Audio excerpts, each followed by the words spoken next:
Aku tak menduga kenapa bisa sampai seperti ini. Aku ragu.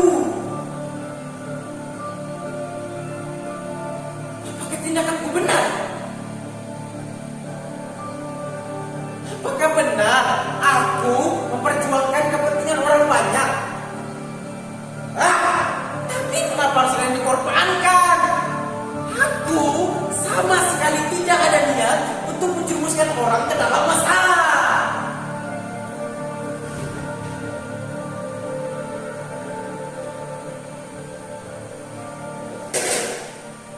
Tapi kabar tentang Pak Kades yang baru saja berdengar tadi bisa jadi adalah salah satu puncak keberhasilan dari apa yang dilakukan selama ini. Salah satu bukti dari apa yang dilakukan selama ini. Semuanya bermula dari sebuah tugas dari Bu Dani, guru bahasa Indonesia.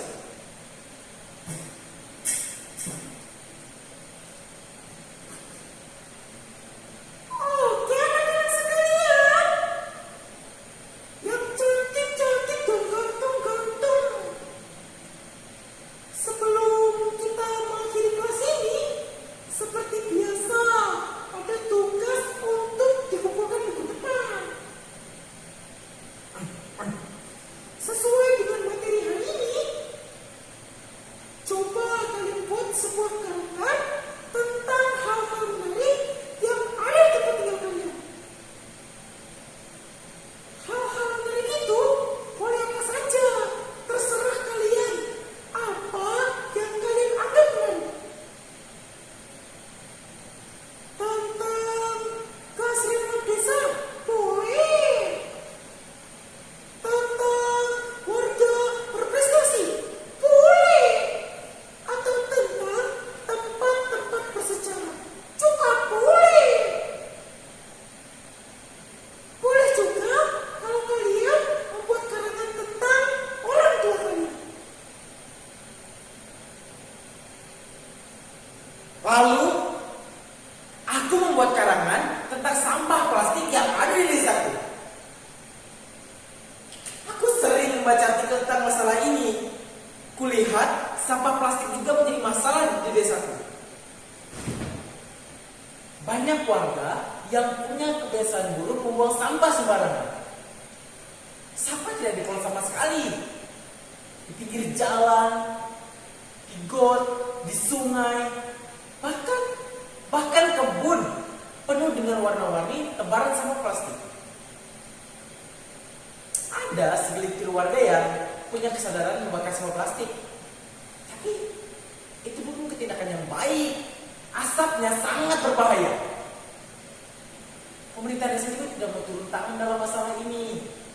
Nyaris tidak ada tempat pembuangan sampah sementara di desa. Aku menulisnya dengan cermat dan lengkap.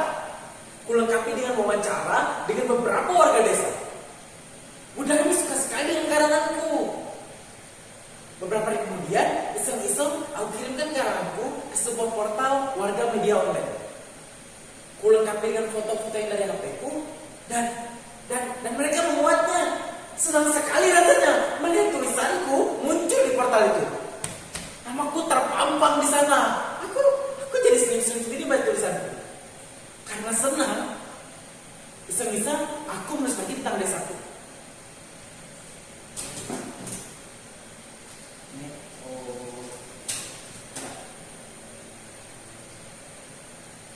Pengrajin keranjang bambu.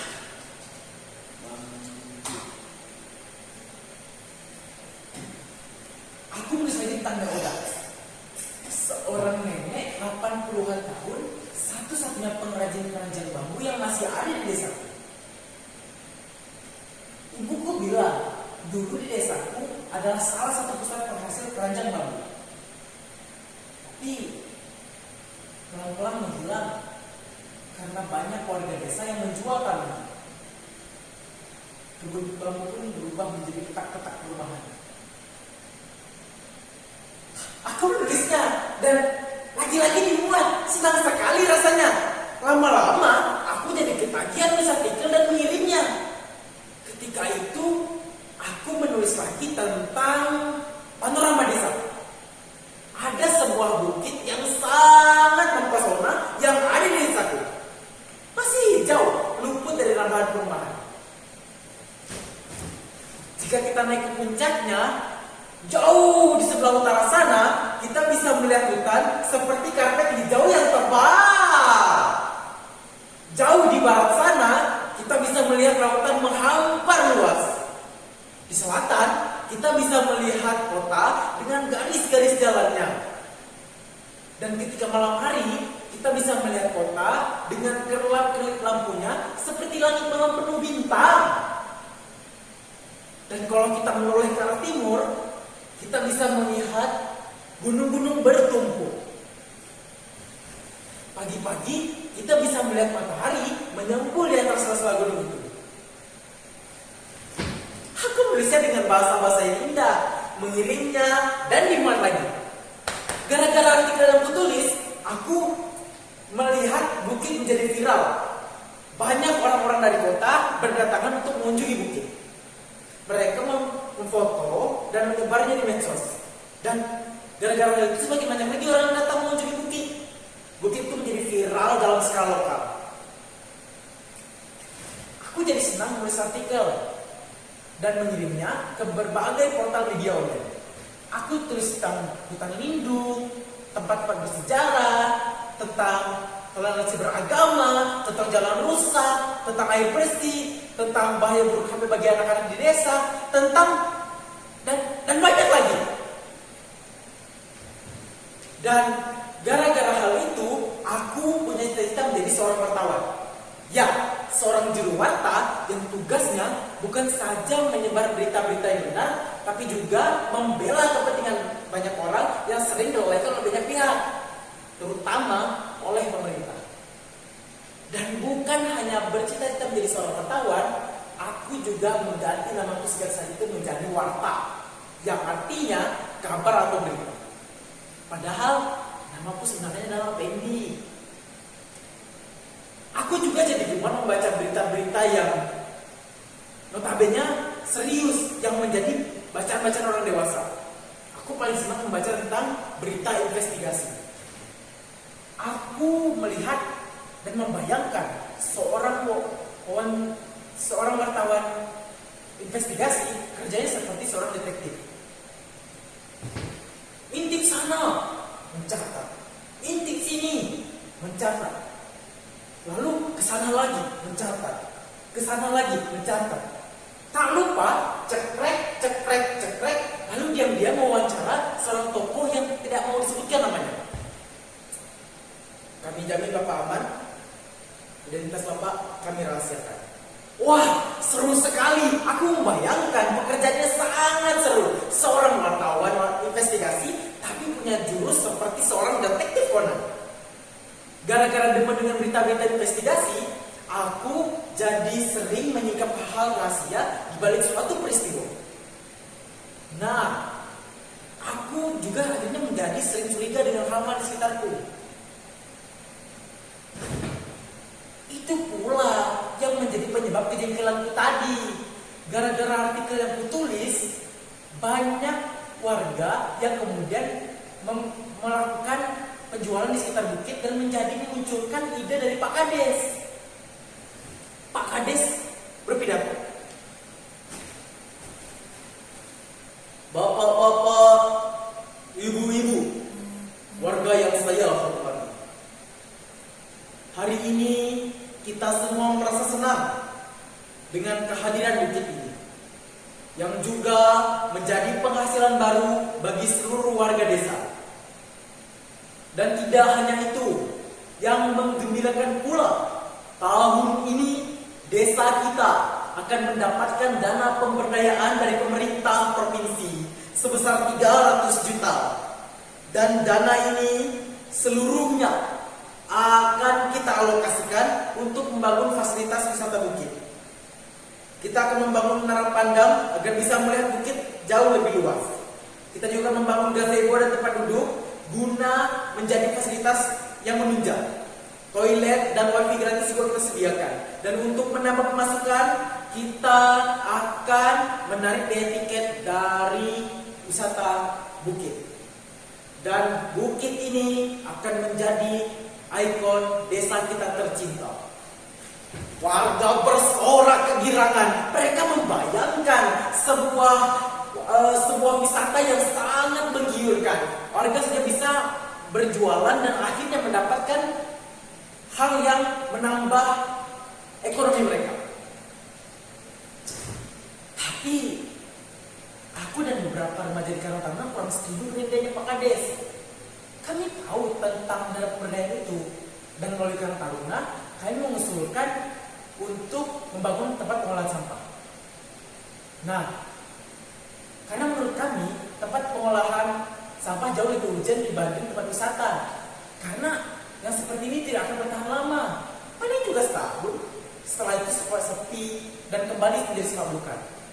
Begitu pula dengan bukit yang ada di desaku ini. Setelah menghabiskan dana 300 juta oleh Pak Kades, dananya mulai tidak tahu kemana. Kenapa? Karena tidak ada yang dapat kita raih di sana. Tidak bertahan lama. Hanya sampai 5 bulan saja mulai sepi pengunjung. Berantakan di sana sini. Gazebo bambu mulai keropos, toilet mampet. Menara pandang yang dibangun Pak Kades mulai rusak karena menggunakan beton kualitas rendah. Dan aku menyampaikan kalau ini harus diinvestigasi. Karena aku melihat desa tetangga yang juga mendapatkan dana pemberdayaan, tapi mereka membangun sebuah fasilitas pendidikan yang sederhana tapi berkelanjutan. Gara-gara hal itu, aku mulai melakukan investigasi. Aku gatal melakukannya. Kenapa? Karena ketika aku melakukannya, aku mengungkap hal-hal rahasia di sana. Dan aku mulai menulis artikel tentang mangkraknya wisata bukit. Dengan sedikit jurus untuk memancing komentar pembaca, aku ingin membaca menilai apakah proyek semacam itu pantas menghabiskan dana sebesar itu. Dan teman-teman tahu bagaimana respon pembaca? Aku bacakan ya.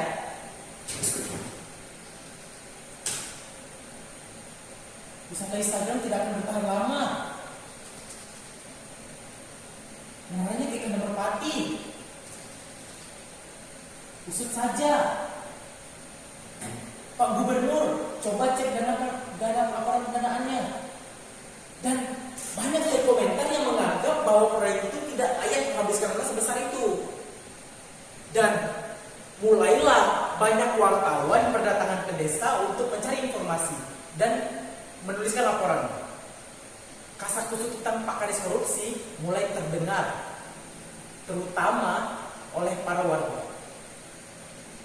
Dan tidak ada warga yang tahu bahwa Warta, seorang penulis yang pertama kali mengungkap hal itu ke publik, adalah namaku.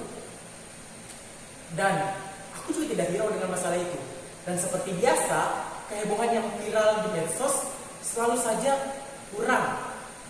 Karena semuanya viral dalam skala yang sangat bisa dibilang sebentar. Tapi berita yang baru saja aku dengar tadi itu lebih ke puncaknya ketika Pak Kades ditangkap karena tuduhan korupsi oleh petugas kejaksaan. Apakah tindakan itu benar? Apakah benar aku menjadi seorang wartawan tidak merugikan orang lain? Tapi untuk apa aku melakukannya? Aku tidak ada niat untuk dimasukkan Pak Kades. Aku tidak punya kepentingan apapun dengannya. Apakah tugas petugas Warta merugikan orang lain? Tidak. Aku sudah jalannya benar.